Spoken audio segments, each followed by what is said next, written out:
Okay, let's go ahead and get started with our swearing-in ceremony for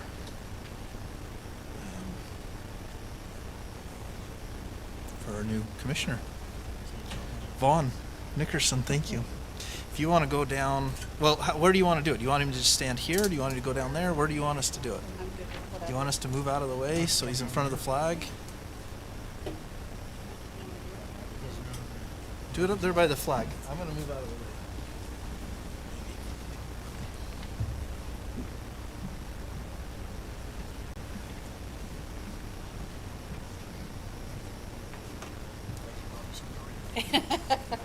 Okay, raise your right hand. Repeat after me. I state your name, I, Vaughn H. Nickerson, having been elected to the office of having been elected to the office of Morgan County Commission, Morgan County Commission, do solemnly swear solemnly swear that I will support, obey, and defend that I will support, obey, and defend the Constitution of the United States the Constitution of the United States and the Constitution of this state, and the Constitution of this state, and that I will discharge the duties and that I will discharge the duties of my office with fidelity. of my office with fidelity. Congratulations. And I just need a signature there.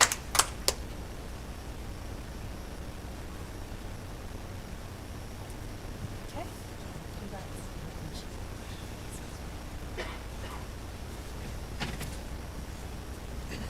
Awesome.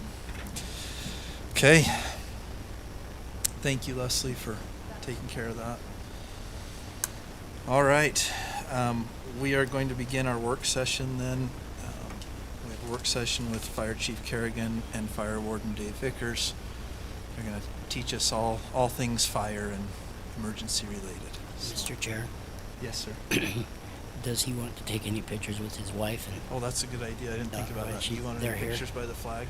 just in case they don't want to spend the Glad whole that time. you said that because I forgot. Why don't you come on up here by the flag if you want. Let me move this out of the way.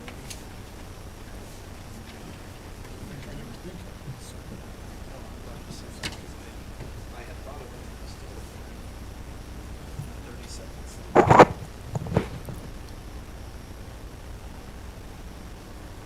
You want to get your daughter in there with you too? You want to do that? You guys can take the pictures.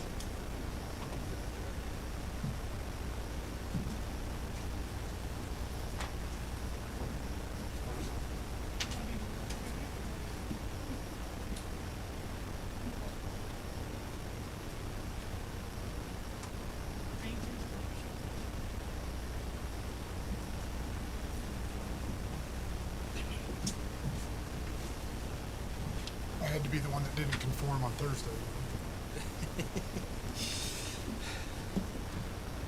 No worries. We would have all rather.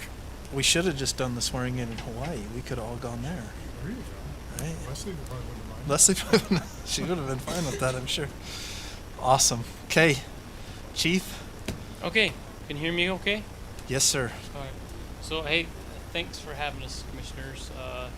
Tonight, me and your County Fire Warden Dave Vickers wanted to talk to you about an agreement with the state. So this one's the Cooperative Wildland Fire Agreement between the state of Utah and Forestry Fire and State Lands.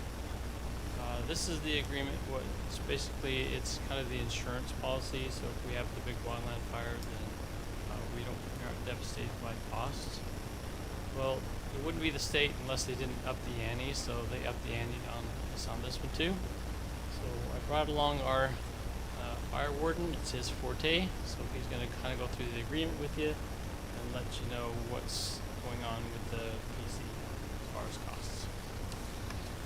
Well, thanks for having me. And before we start, I thought maybe I'd just, since I try to keep a low profile and out of sight, out of mind, if you don't hear about me, things are going good.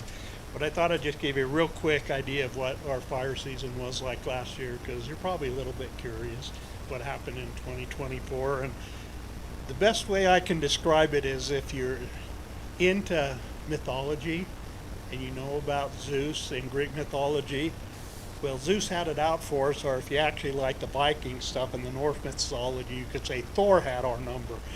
But anyway, pretty much started out the fire season by literally getting sent to hell.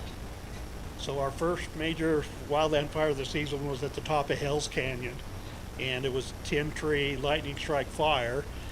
And we ended the season by being up Deep Creek without a paddle, because our last fire, big fire of the season, was up at Deep Creek. So lightning really was a theme this year. Had quite a few lightning strikes, had well over a half dozen of them, and then I chased a lot of reported lightning strikes that sometimes what happens, a single tree will get ignited, and by the time I can kind of narrow it down, it's out. And we have evidence that we had a lightning fire, but there's nothing that we have to do.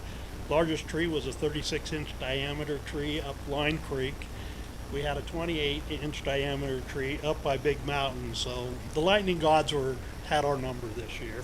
As far as the rest of the wildland fires, our largest wildland fire this past season was actually only 2 acres, but it was kind of interesting because it was at the campground at Round Valley burning in the cottonwoods, and it was kind of interesting because the advantage of having some on-duty staff was the on-duty crew in one of Morgan County's brush truck, me and my brush truck, were there hit with multiple spot fires.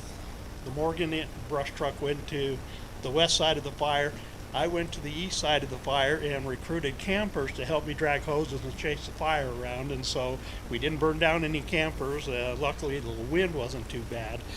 But that was probably our most exciting as far as wildland fires go. Overall, I did 19 state reports. We had more than 19 wildland fires, but ones that qualified to where I needed to do a state report, we had 19 of those.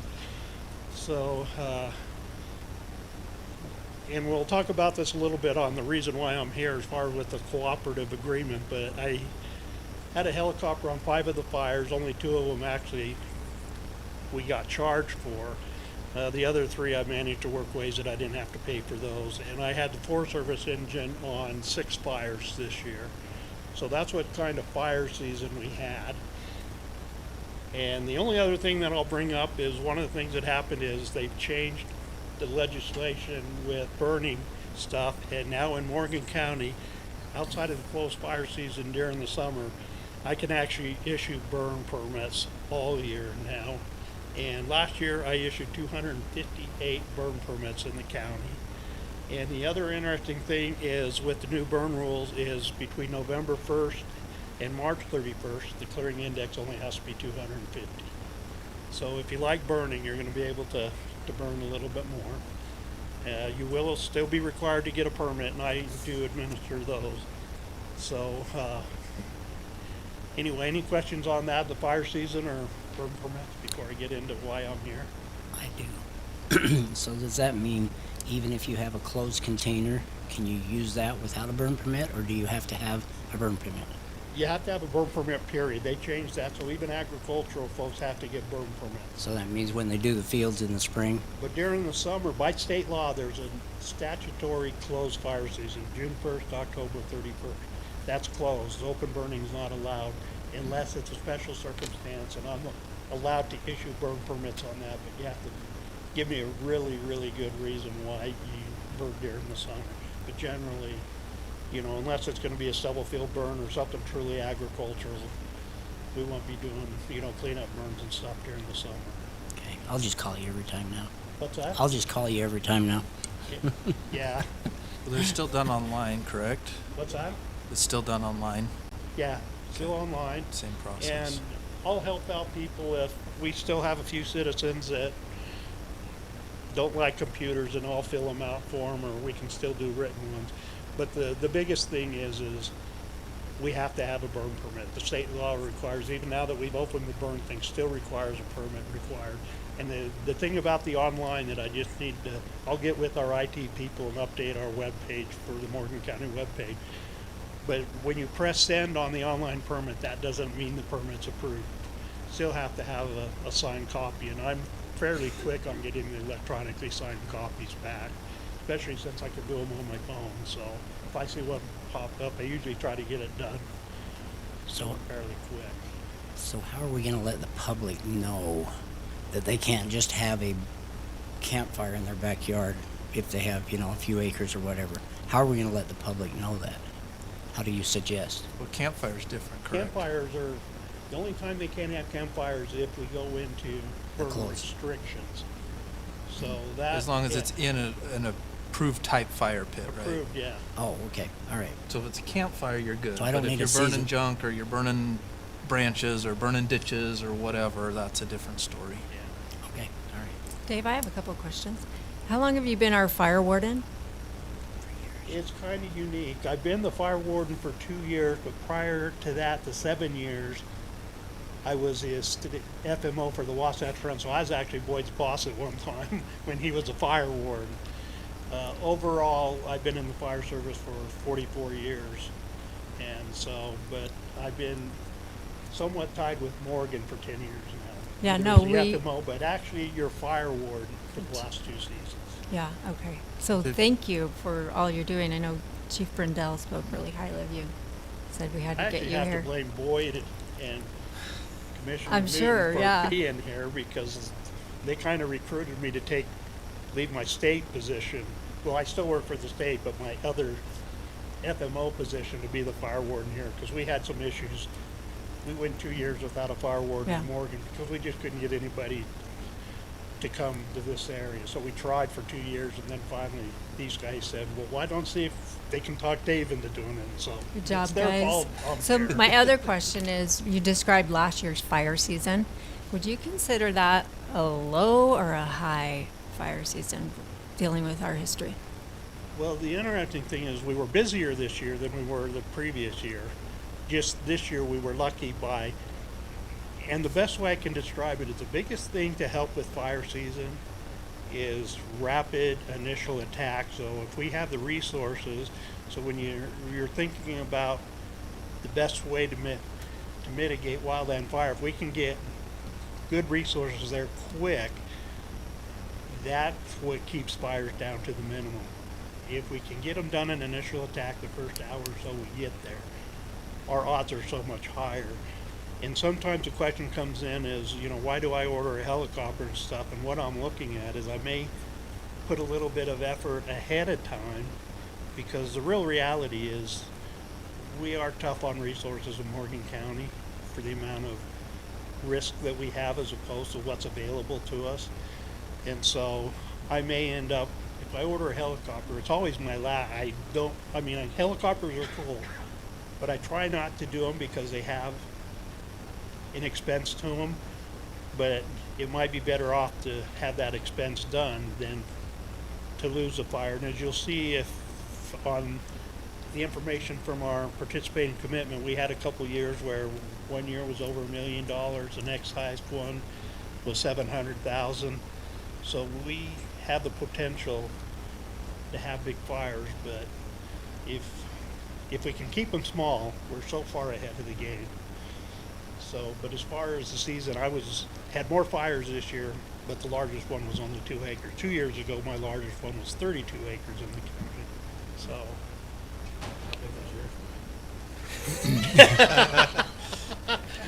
It was bigger than Blaine's. But the flames weren't as high. I was Yeah, the we fire we warden both for called the fire department 20+ out this year. so. I would say it was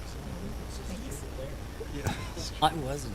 I question, is there a place on the website where people can find the approved for if they want to have a fire or whatever, just camp? Is there a place to find what is approved and what is not approved? yeah, and then what I'm going to do this year is I went and updated an information sheet that I'm going to ask to be put on the website so we can have burn information so they can all be spelled out on what's an approved fire pit, just what the processes are, so I can direct everybody to the website and they can just click on most commonly asked questions, information and stuff. So I've been in the process of doing that, especially now that we've gone to all year burning. Perfect, thank you.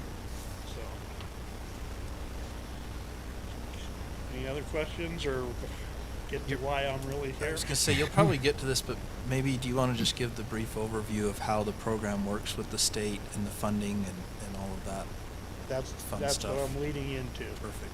Is why I'm actually here. The reason that I am here is, especially for the new folks, is there's not a county in the state that actually can afford to cover the cost of a catastrophic wildfire. And recognizing that, the state set up a program many moons ago that used to be called the insurance program. And basically, what was done is the state assessed the risk in the county and then put a dollar figure on it, and the county had to pay that. And for the longest time, it was $58,000, $60,000 or whatever. And then in my old job, I would come every year and audit that the payments were made and that certain things were done. Then in 2016, they changed to a program called the Cooperative Wildfire System. So that in 2016, basically what they did is they changed it. They opened it up to actually municipalities as well as the county. And where the program changed is they took your fire history and your risk assessment, two different factors, and they came up with a fee on what it was going to be. But the difference is the state would not take the check. It had to be done in a form of the counties had to do mitigation work or certain things. It used to be that it was that you had to do 50% of your assessment in mitigation work. You had to do some form of mitigation work. You could do up to 25% on equipment, those kind of things, and up to 50% in fire prevention things to come up with your 100%. So you had to do the assessment, which last year was like 78,000 or somewhere in there. So you had to do $78,000 worth of mitigation work or whichever to meet that commitment. But you couldn't write the state a check and say, here's our 78,000 Which is basically in kind.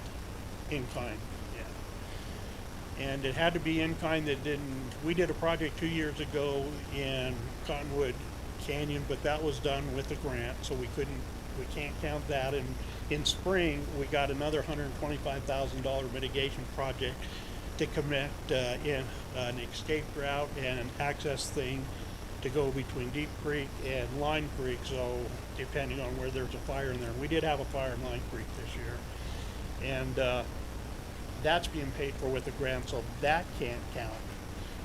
But anything else that we do, as long as it's being done with county resources or county funding, that can count. But that's the process that we've been since 2016. And the reason I'm here today is actually, in reality, is that agreement with the county expired December 31st. But I do have a letter here with an extension, so you're not being covered. So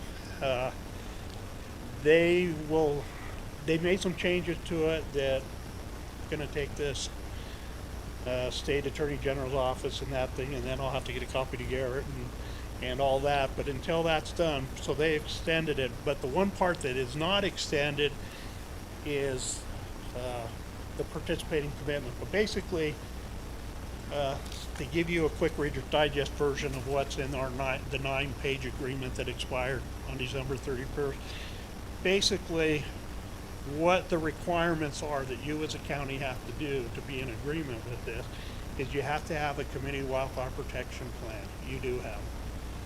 And Boyd and I will update it here because we are going to identify some things to do for funding for us to meet the participating agreement. You have to have a wildland urban interface code. You have one, so we're good there. Okay. You have to have minimum wildland training. Basically, our firefighters have to be red card trained in wildland fire. We do have that. That's one of my responsibilities, is to make sure the training on the wildland side is done. So we're okay there. The next requirement is you have to have a fire warden, and that's me. So you meet that. And that's another agreement that we're going to have to update too, is a fire warden agreement. But the basic thing on the fire warden agreement is you as a county agree that you'll have a fire warden, and you recognize him as the one responsible for wildland fires in your county. The state, on their side of it, agrees that anything other than wildland, we recognize that the chief for structure fire, vehicle fires, any other type of fire, not wildland related, we don't step into that. We stay out of that. So that's what the fire warden agreement is, and then how that works. The county pays 50% of my expenses. So, and then the last part of it that is why we are here is the participating agreement. Did you guys get a copy of this? Okay, and if you look at it, what had happened is the wonderful auditors, we love auditors and money folks, so they went through and said that there were some problems on how they were calculating the cost. Just so that you know, since 2017, the state has paid $4,593,153 for municipal wildland fires, and for counties throughout the state, since 2016, the state has expended $76,520,718 in costs for fighting wildland fires in the state of Utah. And so what they've done, and they've always had the thing about where the historic fire costs are, and on the second sheet of that, they had, and they do it for the last 10-year period, they average, kick off the highest year, the lowest year, and come up with an average, and then they have a community risk assessment. And they have that, and then now they've added the consumer index pricing. Basically it's inflation costs and stuff. So they come up with a number, and they've recalculated numbers for every county in the state, and they were saying that they were under assessing what really needed to be done. And the bottom line, short game is our total participating commitment went from 78, 80,000, the sticker shock here, to $190,646, substantial increase. So what I'm here to tell you is part of what I do for you in working with Boyd is we have to do this participating commitment, and this is due January 16th. And basically we just have to put in the agreement that we're going to meet our participating commitment and some projects on doing that. And we have a plan in place on how to meet that. One of the rules they changed is you can actually cut a check for that whole $190,000 and not even worry about it anymore. But I have a strong feeling that's probably not what you would like to do. But anyway, they changed the rules from there's not a percentage thing, so we don't have to do 50% mitigation. One of the things that we have is you folks have agreed to purchase the fire department a brand new wildland engine coming this year. We're going to split the cost of that into 2 years, and that's going to pretty much take half of that right off the bat. And one of the other things is what I told Boyd I would do is technically we're not supposed to, as the state employee, do the reporting and stuff for participating commitment, but they do say that we can help. And what I'm going to do is parlay things. We know about Wasatch Peaks, and I don't know if you know that they have a fuels crew that goes up there and does work up there.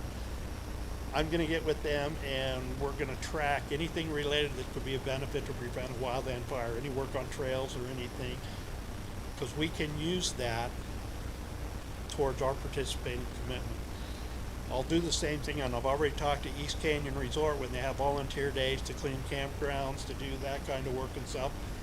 I can count that time too.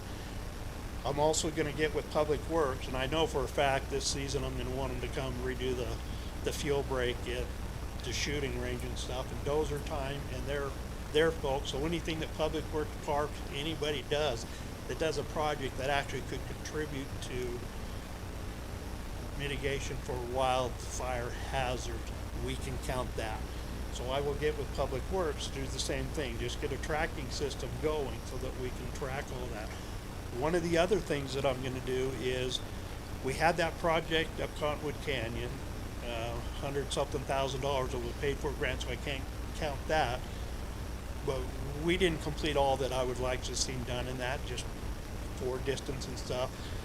So what my plan is with Boyd's support, is I will occasionally take your daytime crew folks and go out and do some mitigation projects and count all that time that they're out there. So if we're cleaning up, if I go to Cottonwood Canyon and spend a day cleaning up some of the areas, because you're gonna have growth that comes in from a project that we did, anything like that, all that can count. So I'm confident that we have enough ways that we can meet our participating commitment.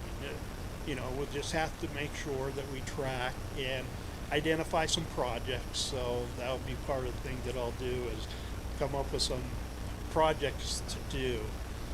But How much of it can be in all of it? all of it, yeah. That's It- what our goal is to make sure we have everything you guys, so we don't have to write any checks. yeah. The first 2 years is gonna be fairly easy because we can use the brush truck. But after that, it's gonna be a little bit more difficult. So we're definitely gonna need some more. Of course, in 2 years, knock on wood, if we don't have any big incidents, And that's really the our key, but if you expensive go one's gonna fall off. Page on the thing where it has our thing, and you'll notice that the largest fire year, 2014, was 1,922,000. That, of course, the famous Tunnel Hollow year, if you remember that fire there. And that drops off next year, so that leaves the next biggest one, 929,000. Well, it was the year of the East Canyon fire up there. But once that 1.9 million fire drops off next year, remember it says that they take the highest and the lowest. Well, your next highest one is at 929,000 for 21. Well, so that's going to be eliminated. And if you look at it, our next highest one up there is 2018, where the fire costs were 81,000. Should drop us significantly. So You'll I drop think we 1.8 should- million next year. The high end. Yeah, the high. Yeah. Because we're going from what we've been assessed as 900, and you look at it right now, our average for this year was 143,000. But after next year, our highest fire year is going to end up being 81,000. So that's way lower than what our average is. So it's too early for me to get numbers on what we can anticipate it for next year, but if we just look at how they calculate it, we know we're gonna get a drop next year. But even if I look at, I'm gonna go approach this is that we're not gonna get a reduction, that it's gonna be up there, so I can make sure that I keep tabs on things, because I like to have a little bit of buffer. Exactly. So, but the thing I'd like to point out is those are what the requirements are, the things. So if you have an understanding how the cooperative, what the state's goal is they want to try to prevent fires. I mean, the best way to take care of fires is let's not have any fires, and they want work to be done. So what the whole point of the cooperative thing is, trying to encourage counties to do work to minimize their fire risk in their county. And the nice thing about it is it's set up on a way that your insurance premium is next year's 190,000, but we got a plan in place so you don't actually have to cut a check for 190,000. Yeah, we'll have some work that we have to do, but we have things in place to, and yes, you spend a very good amount of money on that new brush engine that's coming, and that's great. That's going to be wonderful. And the thing is you're getting some additional advantage out of it because it helps, so the state, their feeling is by doing this, they're giving you support by giving you ways in which you can meet your participating commitment. And the other part of your agreement, your 9-page agreement, is maybe to clarify, especially if you don't understand the definition of what they're talking about in delegation. And there's actually two parts of delegation. The biggest thing that the cooperative agreement with the delegation is delegating this stuff to the state is what the benefit that the state is offering is the state if you sign this cooperative agreement, which I will be back to you in a couple months to sign the updated one, because I'm gonna go on the assumption that you guys are gonna wanna sign it, because I could not in good conscience recommend not signing it. There's just too much of a risk. But there's a way that we can make it. But the thing is the state is accepting 100% financial responsibility for any catastrophic wildland fire. So if we have another $1 million fire, you're not gonna have to worry about, you're gonna see a check for $1 million. The state's gonna take 100% of the financial responsibility. So, and when you're agreeing to delegate to the state, what you're doing is, again, part of it is you're agreeing that myself as a state employee, the representative assigned to Morgan County, that you're accepting that I'm your wildland guy for wildland fires in Morgan County. That's why I'm here. And if we order additional resources, you delegate the fire to the state. So if I call for helicopter, aircraft, hand crew, any of that kind of stuff, once that's done, then it becomes a delegated fire. So ideally, to keep that annual cost down, is if we could have good resources, good initial attack response, and not have to bring in the heavy hitter stuff. That's what's going to reduce the cost. Because if you look at our thing, there's been, I have what, we had 2 years in the last 10 that we had 0 state costs. I mean, hopefully we can keep that going in the future. But we'll have some costs from this last year.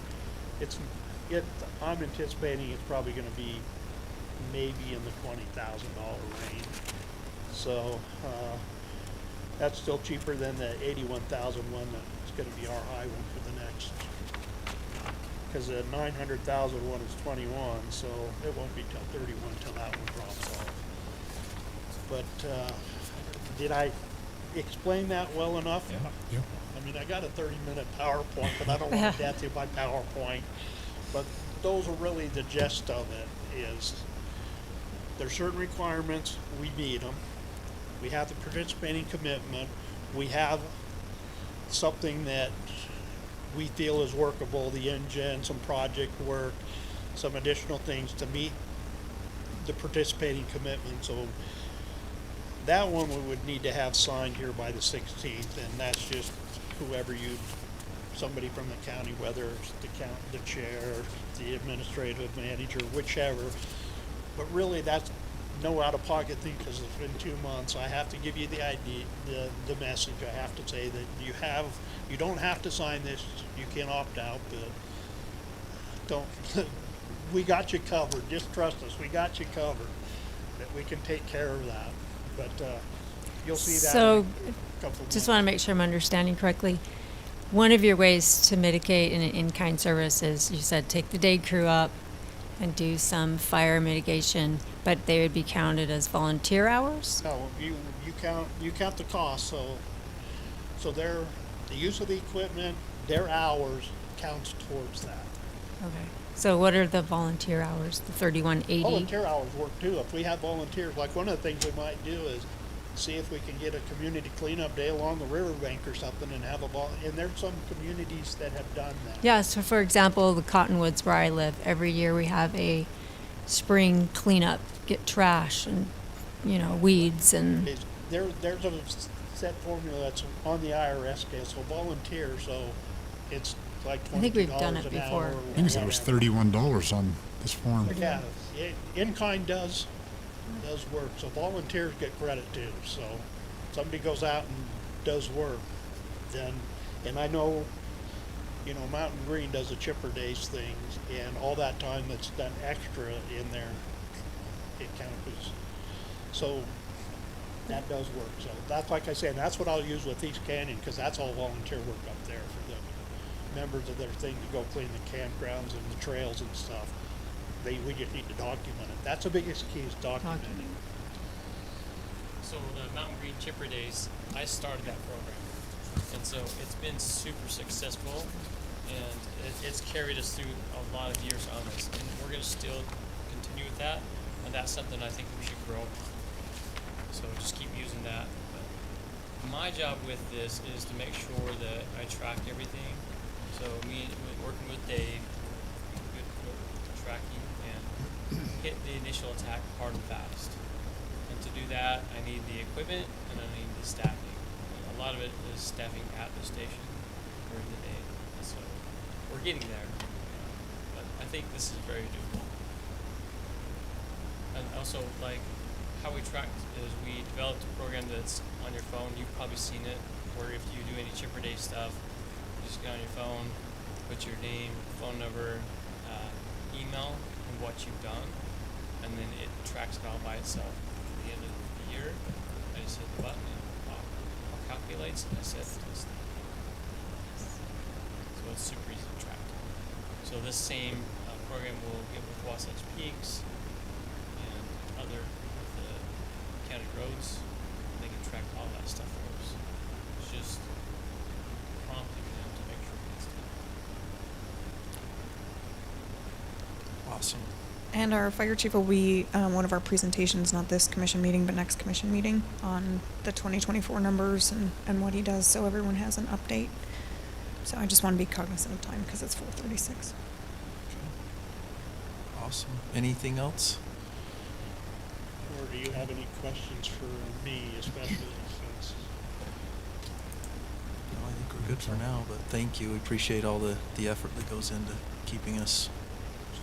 it's a good plan? We'll go ahead and get you for the participating commitment, because that I have to have by the 16th, but it really isn't committing you to any money. It's just if you sign the master agreement later on, we're going to do it. But I don't anticipate, because of some of the changes, that I'm probably on recording, so I don't know if I should say it, but I know for me, the scariest 6 weeks of the year is when our legislature gets together. But I imagine we probably won't see an updated.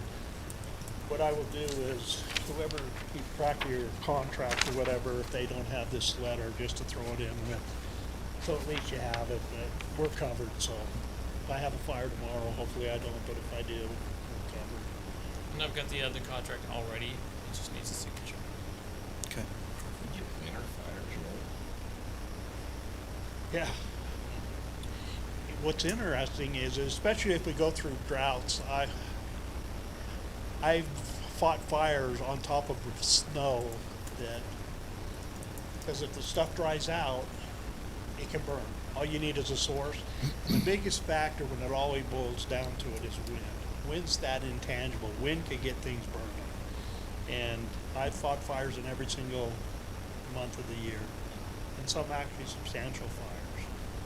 We usually have 2 fire seasons in the county. Usually one in March, the green up, and then another one in August. And if I wanted to, I could go out to California and make some extra money, because they're in the Santa Ana winds. And So just, I know that's a work session, but kind of takeaways, I guess I can't call them action items, is so I need to get with you on an updated fire warden agreement. yeah, and that's I'm giving you coming too. authority, okay? It hasn't been written yet, but it need to. And Okay. one of the reasons that, just another thing that you may not be aware about, that the warden's agreement has some basic stuff, but it never had the amendment done. And Commissioner, you know about this, when the discussion made is, normally the wardens only do wildland stuff, but because of my background and the agreement that I get paid a little bit more than what wardens normally make, because part of the agreement is I kept my same job class of what I was before and stuff. But part of the verbal agreement we had when we did is that I would help out with other fire-related stuff. Like one of the things that we do now is, he doesn't do it as much as he should, but I try to make Boyd take Fridays off. He needs to only work, and I can cover for him because my background, I'm a former fire chief. I started Saratoga Springs Fire Department from scratch. I was a first fire chief. So I know structure stuff, and I'm willing to help out, so I do that stuff. So when we do the warden agreement, I've already talked to him, is to make sure we get that kind of stuff in writing, because I actually do more stuff than what a normal warden does. I do plan reviews for vegetation plans for up at Wasatch Peaks. I help out Dave Rich on some fire marshal stuff, because I used to work with the state fire marshal's office in the past too. So I do a little bit more. We'll just need to capture that in Okay. the agreement to make. And sure. then are you leaving me with that, or do I need to get a copy? Yeah, I'll And leave then you. we need to get the new agreement signed by the 16th, That's just a participating commitment, participating commitment. just that. Got that done, Kate, now get it to you, so. Okay. That is it. The actual agreement is not been written yet. Okay. And if, This is just a letter saying that it's been extended, because if you look at the agreement, it says it expired December 31st, 2021. So this here, just so that you know that we're covered. and if perchance we were short, that's not due till the end of the year. What's that? If we were short on, Summer match. Yeah. when we had, Boyd's actually done for 2024. That's done. He submitted this stuff, so we're into this. The one that we need to get done by the 16th is for 2025. And then all it does is explain what we're going to do. This is what we're Yes. gonna do to match it, so the state says, okay, this is what you told us you were gonna do. Sure. It actually happened. but at the end of the year, that's when, if we fell short of, that's when the check would need to be cut. Okay, all right, just wanted to be clear on that. So we're not gonna fall short. We No. haven't in a very, very, very long Spend time. money like that, right? In fact, we've Spend never money. fallen short with this program, have we? Since they implemented it? We're gonna spend money, We've we've always- spent on equipment. Yeah, let's spend it here in the county and use it for our own good, right? I say I don't think we're gonna. Thank Okay. you. Well, thank you. Yep, thank you. Well, thanks for your